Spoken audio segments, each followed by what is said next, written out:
你的孩子是怎样生的呢？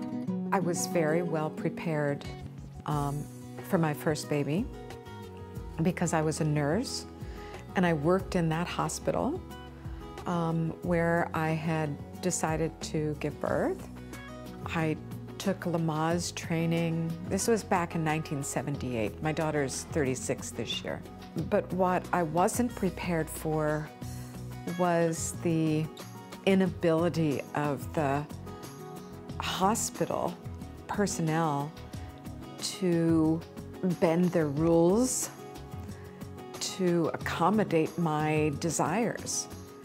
And it was a very hard birth, very long.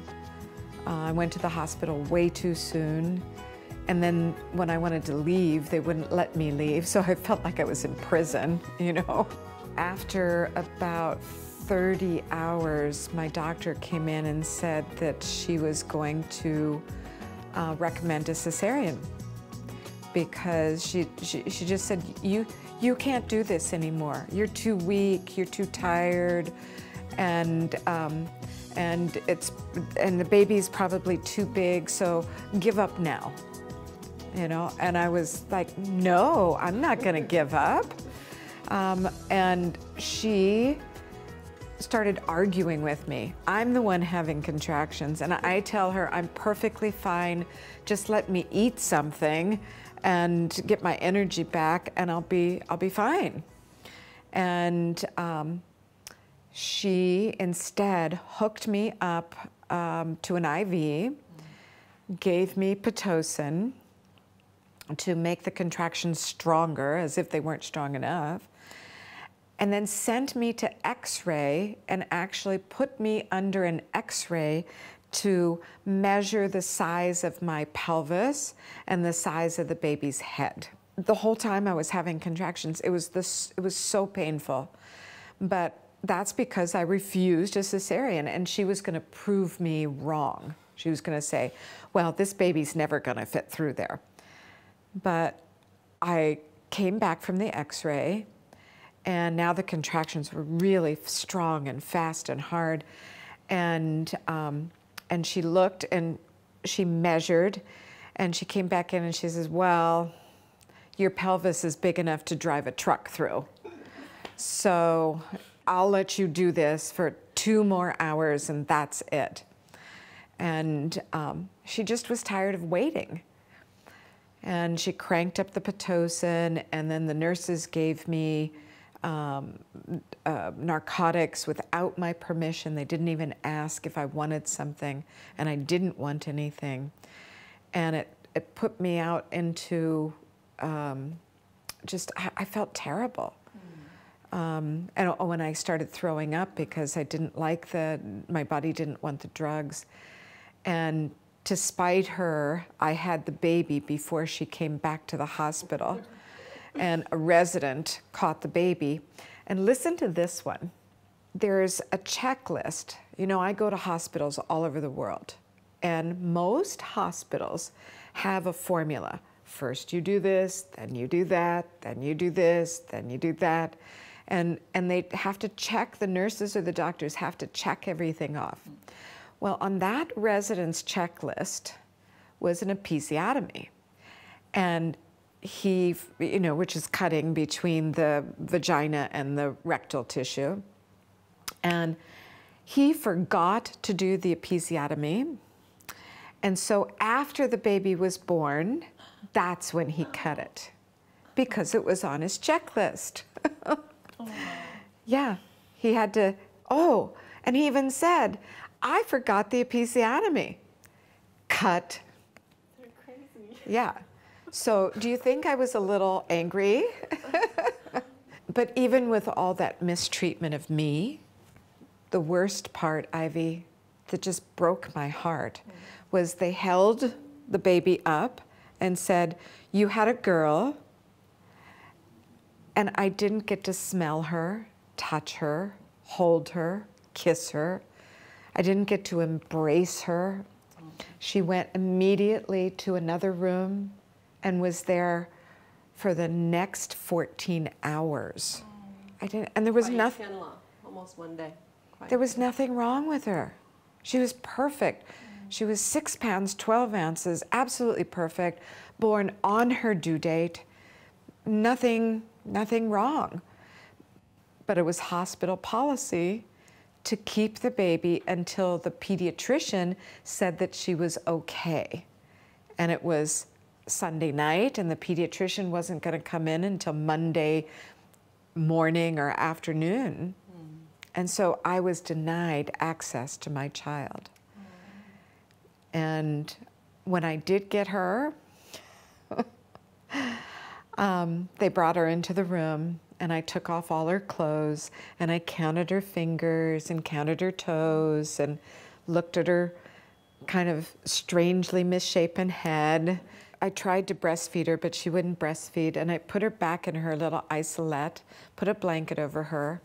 I got up out of bed, and I took the dresser in the room and put it in front of the door. I actually pushed it in front of the door, and then I took the bed and put it behind the dresser.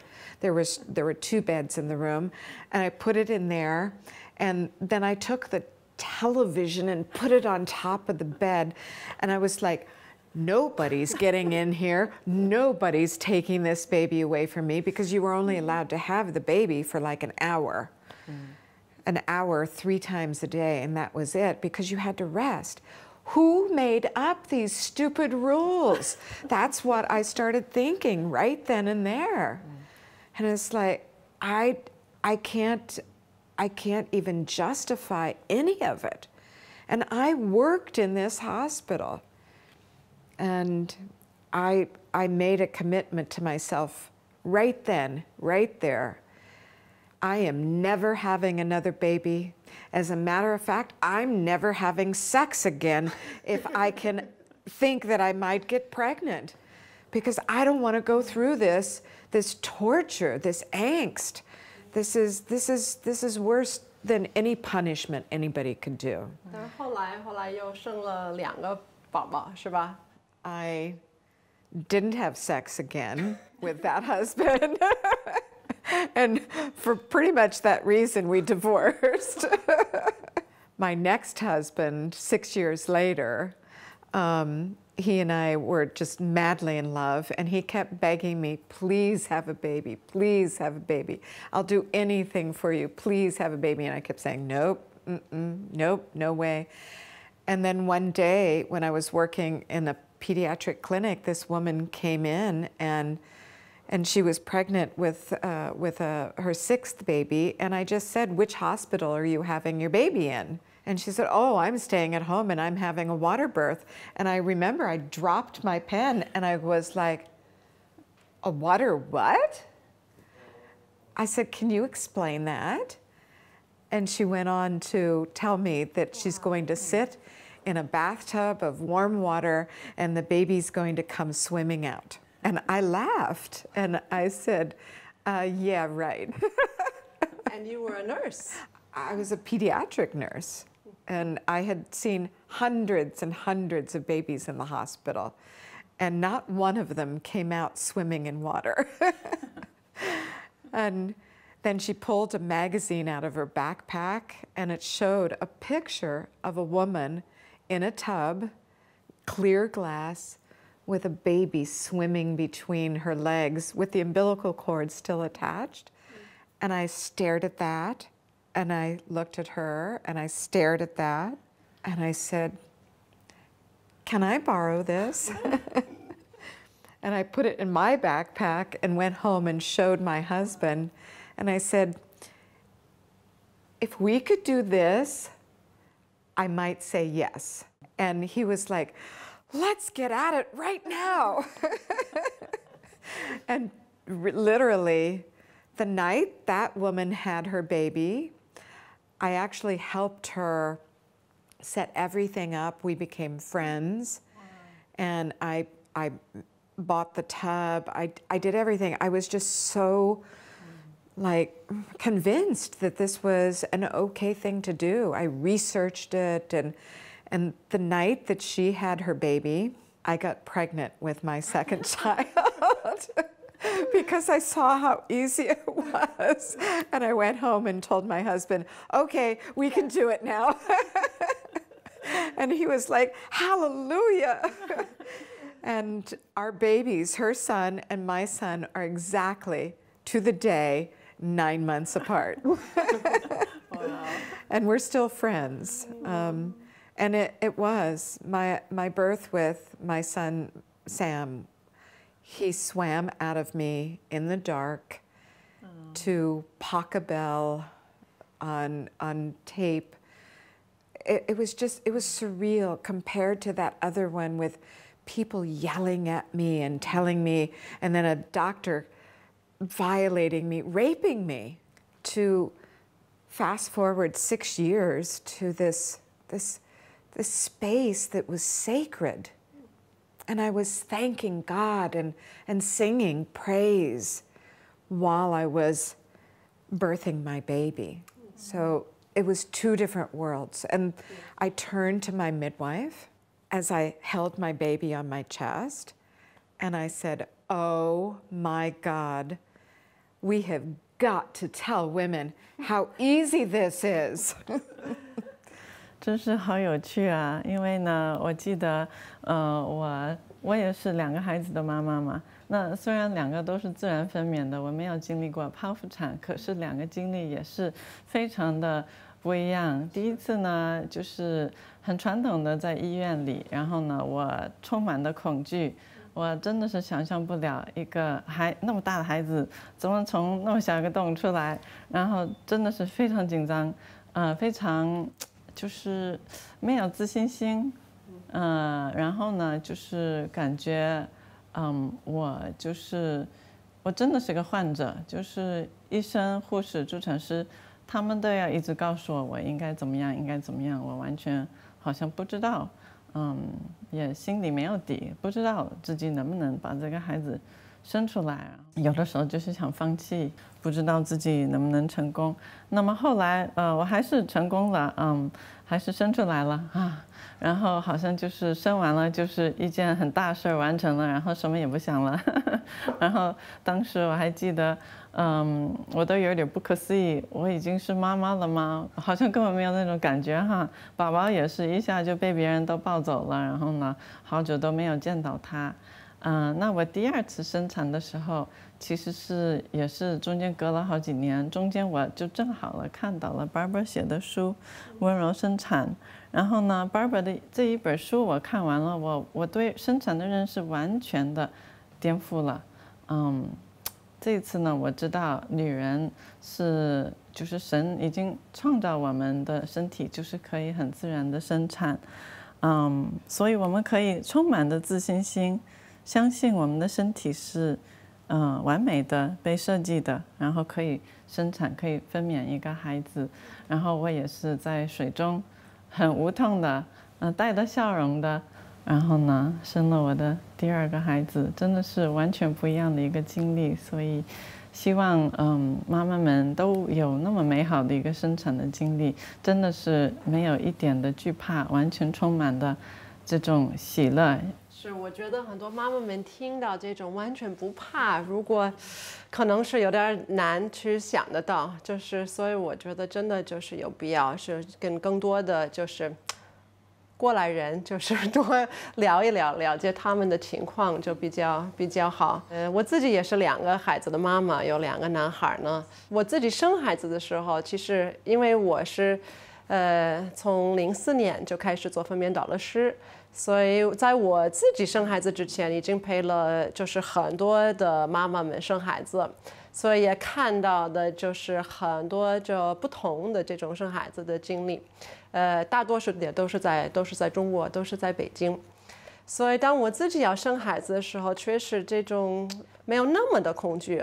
其实我是比较的，对女人的身体就是有一定的信任，就是我看到了很多例子，如果就是周围的环境有足够的支持，完了这个孕妈妈有足够的准备，那个时候也相信其实也可以比较的顺利。但是我自己其实生的也不算快，我也是到42周已经就还是没有反应，所以医生也是要求就没有办法，必须得开始催产。催产我们都知道会比较的痛苦一些。那个时候开始催产，所以确实我就生第一个孩子的过程时间也不短，也是挺疼的。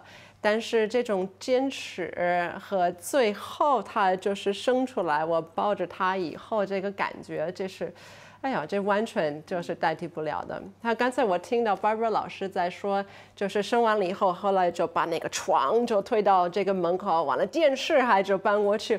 那个时候，其实我自己也是医生说，好，我再给你2个小时，如果你还没有生，那我们就剖。其实很多妈妈没有想到，剖腹产，也许剖的时候有麻醉药，可是剖完了那好几天，可能几周至少，都还非常疼，很不方便。所以那个时候，其实我自己就经常也会跟就是我周围的一些孕妈妈，当时我自己也是就是坚定要跟自己去，坚持来做。其实有宫缩的时候，再有疼痛，其实也经常就不断的跟宝宝有一个交流，就是我能感受到你，我知道你在，就一直跟他保持有交流。其实自己的这个感觉和疼痛会减轻很多，帮助很多孕妇去坚持，还记住，其实这是宝宝的生日，对，其实挺美好的。对，因为可能在社会上面，我们听到很多负面的东西，所以呢，没有那么多的，就是正面的东西来引导我们到这种正确的一个认识。所以呀，我们特别的感谢 Barbara 今天跟我们的分享。我们希望在下一期再跟 Barbara 聊得更深，关于这个自然分娩。好的，谢谢大家。